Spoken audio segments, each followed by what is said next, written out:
Sallu ala al-Habib sallallahu ta'ala ala Muhammad sallallahu alayhi wa sallam. Can I ask my brothers to please come closer? The brothers who are leaning against the wall, it's the etiquette of gatherings that you sit closer together because it grows love between you. So can I ask you again, if you've got chronic back problems, then it should be okay. But I can ask the brothers to please come closer. Please recite after me. As-salatu was-salamu alayka ya Rasulullah. As-salatu was-salamu alayka ya Habiballah. As-salatu was-salamu alayka ya Nabi Allah. Wa ala alika wa ashabika ya Nur Allah. Nawaitu sunnata al-i'tikaf. The greatest of creation, the Holy Prophet sallallahu ta'ala alayhi wa alihi wasallam has said, that person who recites Durood Sharif upon me, Allah Azza wa Jal causes a cloud to be formed from the breath of that reciter. Allah Azza wa Jal then commands that cloud to rain. For every drop of rain that falls on the ground, gold is created. For every drop that falls on a mountain, silver is created. And for every drop of rain that falls on an unbeliever, Allah Azza wa Jal gives him the gift of Iman. Sallu ala al-Habib sallallahu ta'ala ala Muhammad sallallahu alayhi wa sallam. The words of the Prophet sallallahu alayhi wa alihi wa sallam, that a believer's intention is better than his action. And we may have left our house today making many intentions as to why we were coming here today. But let's make some intentions while we're inside this masjid. That inshallah during the bayans, during the naats that are read, we will stay in the at-tahiyat position if possible. If it's too uncomfortable for us, then we'll stay in any position which we find comfortable. During the bayan, we will lower our gaze and listen to the bayan with full concentration. Because if you're looking here and there, if you're playing around on the floor with your finger, your clothes, or body, or your hair, it's possible that you may not gain all the blessings. Let's also make the intention that whatever we hear today, we will try to remember it, act upon it, and also pass this knowledge on to others as well. And you see, the founder of Dawat Islami, our Shaykh-e-Tariqat, Amir Ahl Sunnat, Hazrat Alama Maulana Abu Bilal Muhammad Ilyas Attar Qadri Razavi Damat Barakatuhum Al-Aliyah, through every action, they give you this mindset for intentions. You see those brothers who went to Karachi, who had the blessing of staying in the company of Amir al-Sunnat. At the beginning of a bayan, at the beginning of a muzakara, they give you this mindset for intentions. And even the first question in the Madani Inamat card is regarding intentions. So we should try, no matter what, when we are doing good actions, we should try to make good intentions as well. Just make that intention that whenever we commit, whenever we do a good deed, we'll also make a good intention as well. Muslims are meant to be people of reflection. And really, as an ummah today, we need to reflect. Why are we in the state that we are in? You see, is it due to a lack of number? And the answer is no. Every 1 in 6 person walking on the face of this earth is a Muslim. So is it due to lack of wealth and resources? And again the answer is no. Because many of the world's natural resources are in the hands of the Muslims. So over 1 billion of number of Muslims in the world, so much wealth, well, why do we find ourselves in the state that we're in today? The reason for this is that there is a lack of men and women of substance. Men who are heavy in the scales of Allah Azza wa Jal. Men who are mobilized. When Hazrat Sayyidina Ali radiallahu ta'ala anhu, they became the Khalif. And this was at a time of great turmoil. Hazrat Usman radiallahu ta'ala anhu had just been martyred. They ascended the minbar, the pulpit.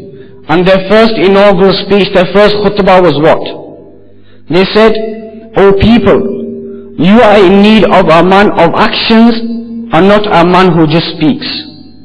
And really this was a miracle of the Prophet sallallahu alaihi wasallam, that he created people of substance, people who were heavy in the scales of Allah Azza wa Jal. The Prophet sallallahu alaihi wasallam didn't look at structures, didn't look at the physical appearance of somebody, but they looked at the heart of a person, the mind of a person. And that is what they worked on, until they created people who changed the landscape of history. Due to them, people were here today. These were people who were heavy in the scales of Allah Azza wa Jal. And the question may arise, people like who? People like Hazrat Sayyidina Abdullah ibn Mas'ud radiyallahu ta'ala anhu. Upon an occasion, Hazrat Sayyidina Abdullah ibn Mas'ud radiyallahu anhu was climbing a tree. And they had very thin shins. And the Sahaba that were present, when they saw the thin shins of Hazrat Sayyidina Abdullah ibn Mas'ud radiyallahu ta'ala anhu, they began to laugh. And the Prophet sallallahu alayhi wa sallam was present, and they asked the Sahaba, what's making you laugh? And the Sahaba replied, the thin shins of Abdullah ibn Mas'ud radiyallahu ta'ala anhu are making us laugh because they're so thin. And the Prophet sallallahu alayhi wa sallam listened to the words. They said, I swear by Allah, if the thin shins of Hazrat Abdullah ibn Mas'ud radiyallahu ta'ala anhu were placed on one side of the scale, and the mountain of Uhud was placed on the other side of the scale, the thin shins of Abdullah ibn Mas'ud would be heavier. Why? They were thin, they weren't of a large mass, they weren't of a large size.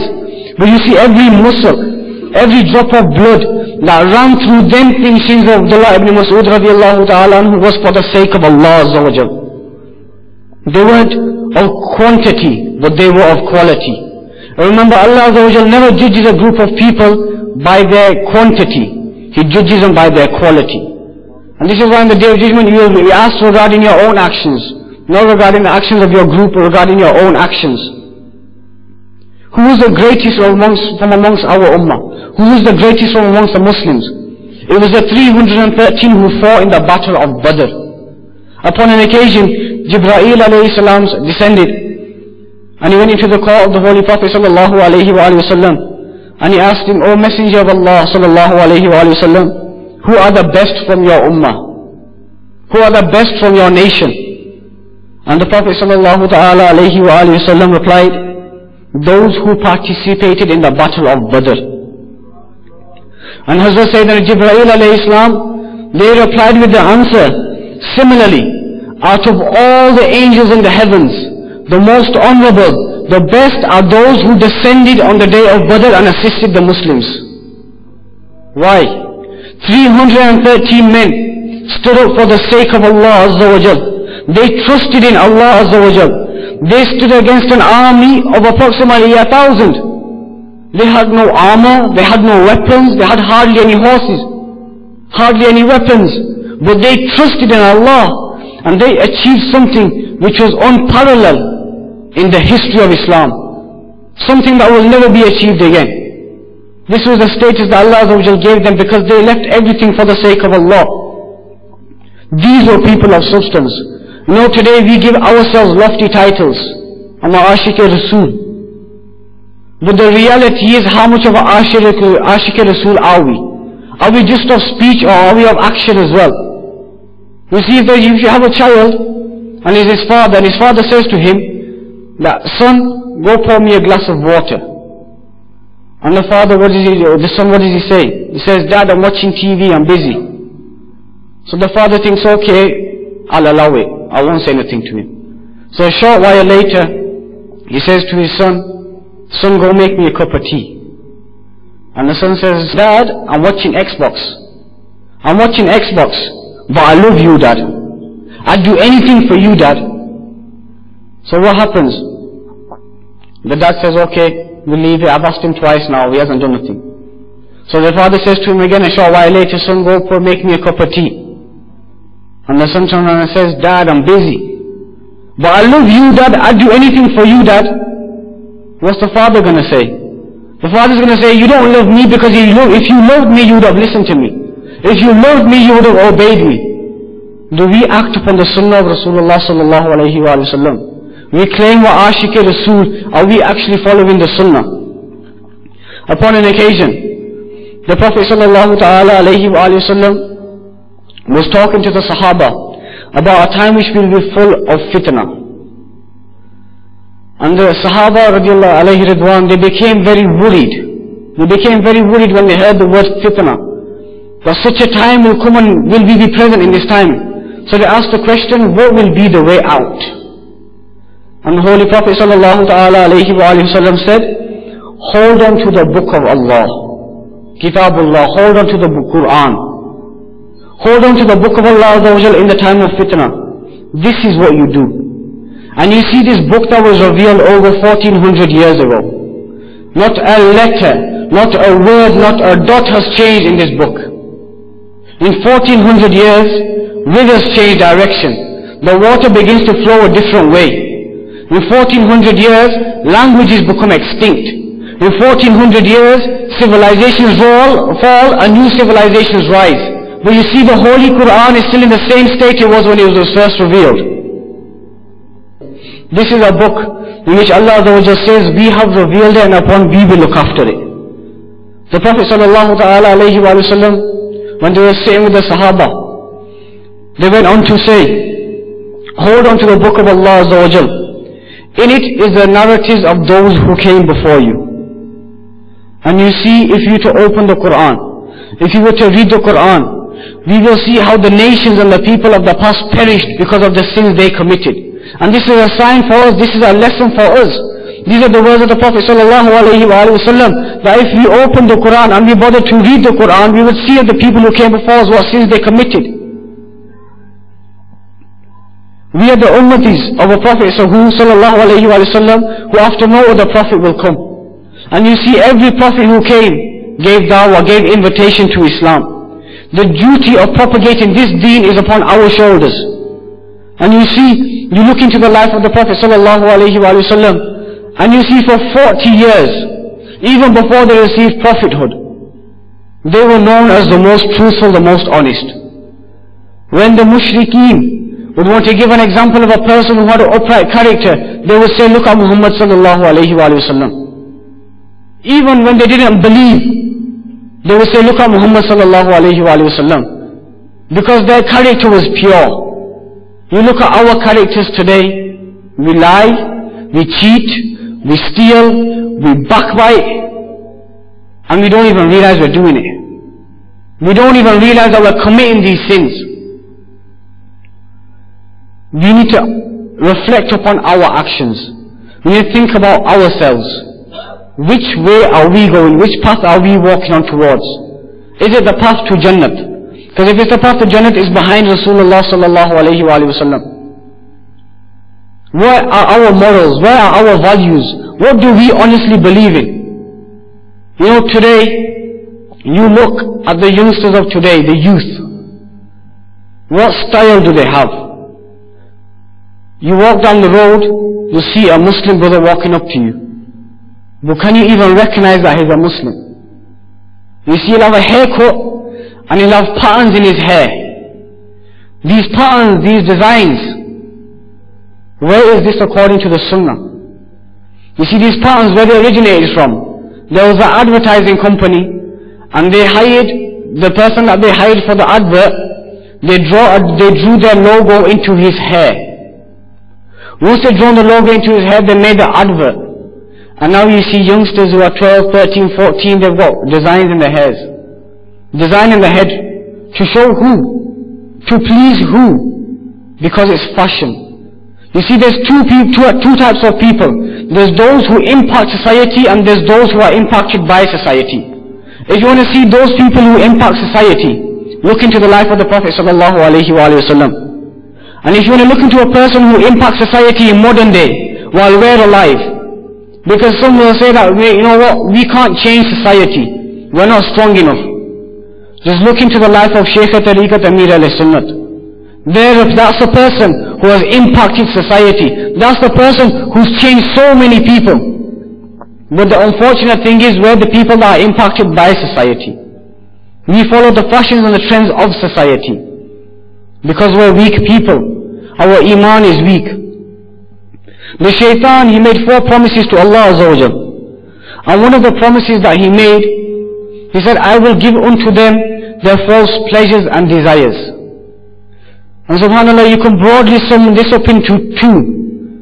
First is your desire for the flesh, your carnal desire. And you look at our society today. Adultery, fornication is rife in our society. Marriage is breaking up because somebody's committed adultery. And even before two people are married, they're committing adultery in our society. And what the worst thing is that we can walk past the person who's committing this sin and we don't even bat an eyelid. We don't even care anymore. Because it's rife in our society, we've got used to it. And this is our problem. Just because we've grown up in the West, just because we've grown up and we've seen it since we were younger, we've grown up into it, this environment, we think, you know what, it happens. There's nothing we can do. When was the last time we went up to a brother and said, had pulled him to one side and had a word with him and said, look, you're committing this sin. Please try to refrain from committing this sin. When was the last time we tried to stop someone? When was the last time we tried to give them dawah? You see, this society, you look everywhere, you look at the posters, you look at the billboards, you look at the magazines, the newspapers, the television, and it's everywhere. But you see, that when we look at these posters, when we look at these billboards, they have a saying, these advertising companies, don't they? There's a motto that they have that this certain aspect of society, if you promote this aspect, it sells. And I'm not going to use the word, it's a three-letter word, and I'm not going to use it. But you've all got a mindset of what word that will be. Where is this path leading us to? And this is something that we need to think about. Not just for 5 minutes in a day, not just for 10 minutes in a day, not just for one day. Every single day. And Amir alayhi salam, they give us this Madani maqsad that I must strive to reform myself and the people of the whole world. And it's for that reason that we must sort ourselves out, and then we can sort the rest of the world out. We want society to change, we want the world to change, but we're not ready to change ourselves. And this is something that we need to do. We need to have a proactive approach. We need to change ourselves. If we can't get out for the Fajr namaz, then how are we going to change the world? How are we going to give other people dawah when we can't even practice it ourselves? And this is something that we need to put into our minds. We have the Madani namaz booklet. And we need to act upon this. You know, today we get led by society, we follow so many fashions. Why don't we follow the fashion of the Sunnah? Of the best of creation, the Prophet sallallahu alaihi wasallam. Why don't we follow that fashion? You see so many brothers here wearing the Imam Ashrif. See the brothers that are not, why do you follow this fashion? You see the real thing is that this fashion that we follow nowadays, not the tops that we wear, the jeans that we buy, the trainers, the clothes that we wear, the hairstyles that we have, the society that we follow. You see, every season, the clothes change, the fashion changes. But you see, this sunnat, this fashion has never changed since it came onto the face of this earth. And it will never change, it will always be the same. How beautiful do people look when they stood together and they're in one dress. Then you will be able to walk down the street and see that person and say, that is a Muslim. You will give him salam. You know, sometimes you'll even walk past a person, a youth, a modern day youth. And I'm speaking about the average youth today. You'll walk down the road and you won't even be able to tell if he's a Muslim. So you put it doubt into your mind that should I give him salam or not? And you only find out if he's a Muslim when he gives you salam first. So you've lost out on even more good deeds. This is a problem. And as parents, what do we do to our children? What do we say to our children? How do we give our children a mindset? And you see the state of our Muslim Ummah today.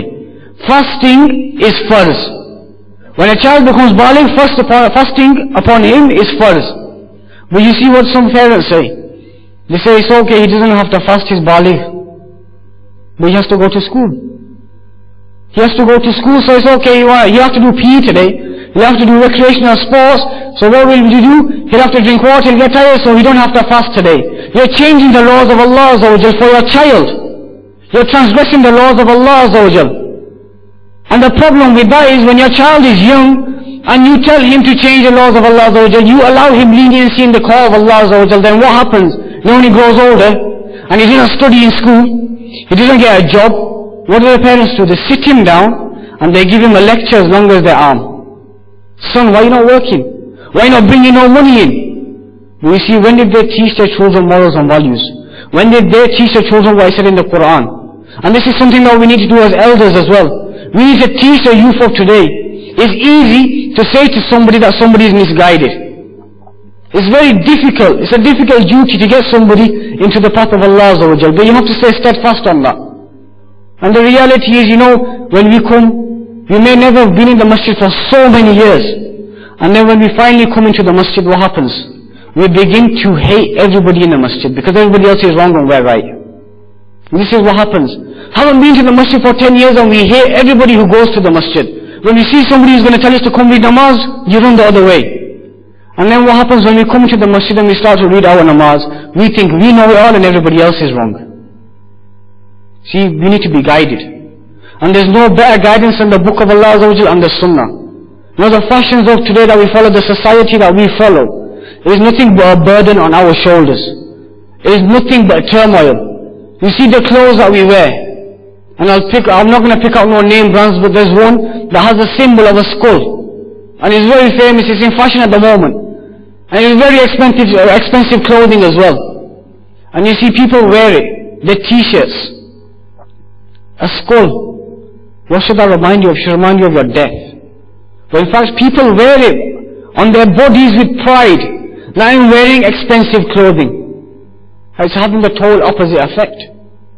It should remind you of death, but it's not. And the reality is that we make idols everywhere. Why? What is the point of this? What are you going to achieve through this?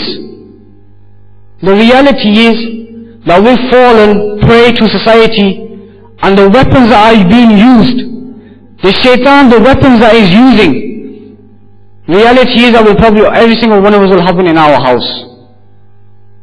But there's two sides to it.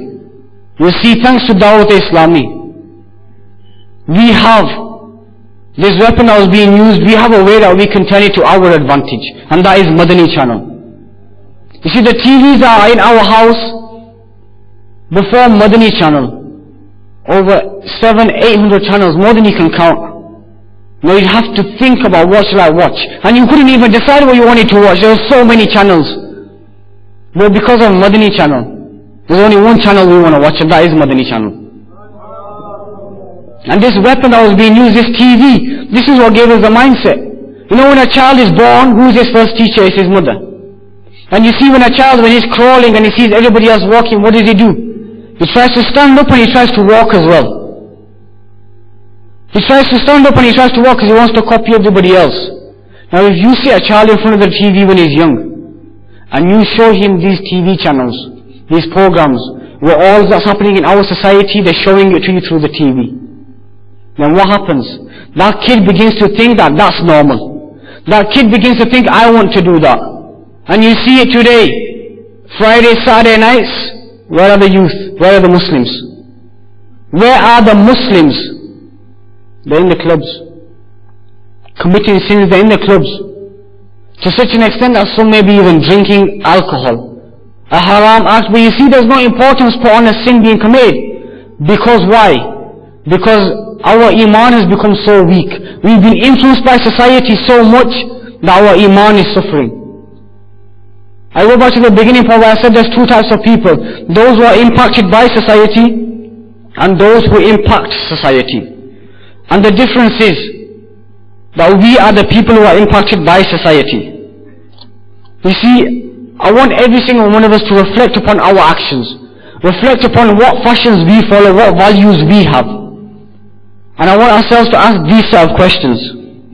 If we're following these fashions of society, and even if we're following the Sunnah, reflect upon who am I doing, who am I trying to show this to? Who do I want to show by doing this?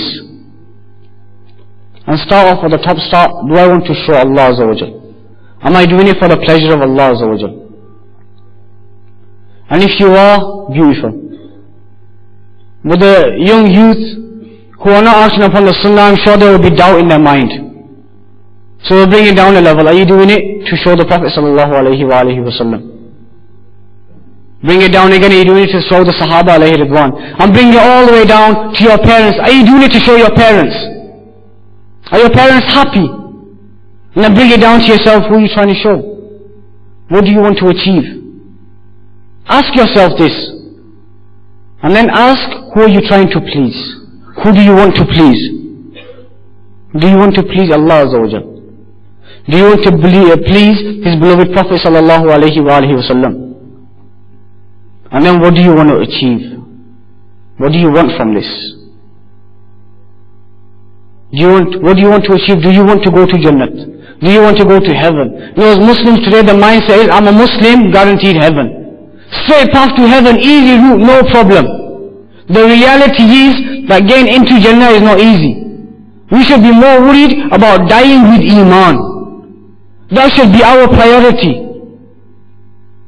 But we always think that we'll guarantee Jannah. Well, guaranteed we'll get there, no problem. No, I'm a Muslim. You know, sometimes we're in the mosque, sometimes I don't, but you know what? It's okay, man. That's the mindset. And this is the problem. Who do you want to please? Now we're following these fashions, these trainers, the ankle trainers, the jeans, hung low. I mean, honestly, seriously, about the jeans. And it's a really, really big issue. And now the youngsters are doing it as well, and they wear it half it on the backside. Who wants to see the colour of your boxes? Honestly, who wants to see the colour of your boxes? Who are you trying to show? Who are you trying to please? Because there's only one that you're pleasing. There's only one.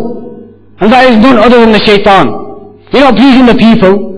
You're not pleasing your parents. You're not pleasing Allah Azza wa Jalla. You're not pleasing the Prophet sallallahu alaihi wasallam. You're not pleasing our pious predecessors. You're pleasing the shaitan. So you tell me, if you're pleasing the shaitan, what are you achieving from it? What are you getting from it? There's no advantage for you. You're not gaining anything from it. And this is something that we have to understand. You know, a real man is not that person that follows society. He's not that person that follows the wrong path. A real man is that person who he sees others' mistakes. He sees how other people have gone wrong in society, and what does he do? He stems the tide of society and he walks on the straight path. This is why on the Day of Judgment, there will be no shade but the shade of Allah Azza wa Jal. And there will be 7 types of people under the shade of Allah Azza wa Jal. And one of these types of people will be that youngster, that youth who grew up in the worship of Allah Azza wa Jal. And I urge the youth today to come into the environment of Dawat Islami. Imagine that day, my dear Islam brothers, Day of Judgment. The sun will be at the distance of 1.25 miles. The floor will be made out of copper. Man will be drowning in his own sweat according to his evil actions. Some will be drowned to their ankles, some to their knees, some to their chest, some will be completely drowned. And man on that day, when he sees the reality, when he sees the reality of the Day of Judgment, he won't even be able to stand. His legs won't hold him when he sees the reality. But subhanAllah, on that day, that youngster who grew up in the worship of Allah Azza wa Jal, he will be protected from that heat. He will be under the throne, under the shade of Allah Azza wa Jal. And you see, this is something that we should try to achieve. You know, we hoard, we buy, we keep. We're materialistic people. We buy non-stop. Then we have the TV, then we got the DVD, the VCR, then we got the DVD, then we got Sky TV, and after Sky TV what did we get? We got the DVD, we got Sky TV, then we got the internet, then we got the mobile phones, then we got the camera phones, then we got the video phones, then you got internet on your mobile phones. And so you know the sort of posters, what do they say? When you go shopping into the city centre, you'll have seen them say, shop till you drop. But the reality is that you only shop till you drop dead. And then what happens? You go into your grave and what have you done? You've earned nothing during your life. All you've been doing is buying. Buying and spending money. And you've got all this materialistic stuff to show for it. You've got all this stuff. But the reality is none of this is going to help you. And this is how society possesses you. Society forces you to take this route. You know, we work so many hours to buy that nice car, to buy that big house. And this is our problem. Our priorities are not set straight. We need to get our priorities into order. You see, the Prophet ﷺ, when they were talking about these times of fitna, they said, hold on to the book of Allah Azza wa Jal. Because the book of Allah Azza wa Jal is an order between you. It is a hukum between you. It passes verdict between you. And it is not jest. It is not unright. It is not wrong. Meaning that if there was an order, if somebody has done something wrong, this book, this Quran will not make the guilty innocent and the innocent guilty. And this is why After 1400 years of the Quran is in the same state. We see the reality is that the Prophet ﷺ said that when the Muslims will think that their honor lies somewhere else, when the Muslims will think that their honor lies somewhere else when it's not in the Quran and the Sunnah, then Allah Azza wa Jal will disgrace them.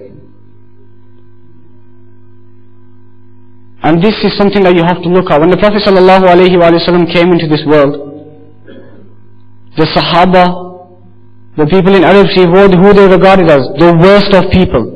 And you see the Prophet ﷺ came into this world and he became the best of people. The same people who regarded as the worst, they became the best of people. Why? Because they followed the commands of Allah Azza wa Jal. They followed the Quran and they followed the Sunnah. And they became the best from the worst to the best. And today our society, how is corrupt? There's only one way that's going to help us. There's only one thing that's going to help us. And that is the Quran and the Sunnah. There's no other path for us. You see, when you're pulled in so many directions, and you don't know which direction to go on, you become confused, don't you? And it's the same with seasickness. Does anybody know why you get seasickness? You get seasickness because when you're on a boat, and the boat begins to rock. And what happens when the boat begins to rock, and your eyes send a message to your brain, and they say everything's fine. And your ears send a message to the brain and they say, no, everything is not fine. So you have two conflicting messages going to the brain. So you become confused, so you become sick. And this is the reality, that today because society pulls in so many different directions, we become sick. But subhanAllah, the cure is the Quran and the Sunnah. That is the cure. And what happens when you're seasick? When you go up onto the top of the boat, and you look at something that's totally straight, like the horizon. What do you see? What happens? Your seasickness disappears. Because you're seeing the truth before your eyes. And the same way our society is in the sick state that it's in today. Let's open the Quran. Let's follow the Sunnah. And in that same way you will see the truth and you will become onto the straight path. Let's make the intention that we will act upon the Sunnah and also open the book of Allah Azza wa Jal to gain knowledge. This book of wisdom, we will use it and implement it. You see, I want to shortly finish off with the short Madani Bahar. This time last year there was an Islamic brother who travelled to this UK level Ijtima. Now this brother's story is before he travelled, he had been placed on house arrest for 3 months. And he wasn't in the mahal. He was what you'd like to call a bad boy in society. And what did he do? He was in house arrest, he was placed on house arrest. And he wasn't allowed to leave his house, and he turned on Madani channel and he saw Amir Ahl Sunnat. And at that particular moment as well, they were doing tawbah. They were making everybody do tawbah. So this brother, what does he do? He asked for forgiveness from Allah Azza wa Jal. He asked for forgiveness. A few months later, he attends the UK level Ijtima. After the UK level Ijtima, heart he travels on a Madani Qafila. Now, the brothers who were with this brother on the Madani Qafila, they say that this brother had hardly any knowledge of Islam whatsoever. Didn't know anything. He knew how to read his namaz, and his ghusl and his wuzu, and that was it. Apart from that, he didn't know nothing. And you see, even when he went on the Qafila, there was doubts in his mind. But what happened? He travelled on his Madani Qafila. And then a few months later, Ramzan came up. So he decided to do 30 days itikaf as well. He does 30 days itikaf. And this itikaf with Dawat Islami is Tarbiyat itikaf. So what happens after 30 days itikaf? He travels on a Chand Raat Qafila as well. Look at the jazba. This is a brother who's new in the mahal. He travels on a Chand Raat Qafila. These brothers who were with him on the Madani Qafila, they meet him after this Chand Raat Qafila. After Eid they meet him. And they can't believe the change. This brother who's sitting amongst us today, this brother, from not knowing anything about Islam, in them Qafile, in his spare time, in the 30 days ittikaf, Muballigh come ready. He was made a Muballigh. Because he gave his time up. And this is the biggest sacrifice that we have to make. We have to give our time. Sallu ala al-Habib, sallallahu ta'ala ala Muhammad sallallahu alayhi wa sallam.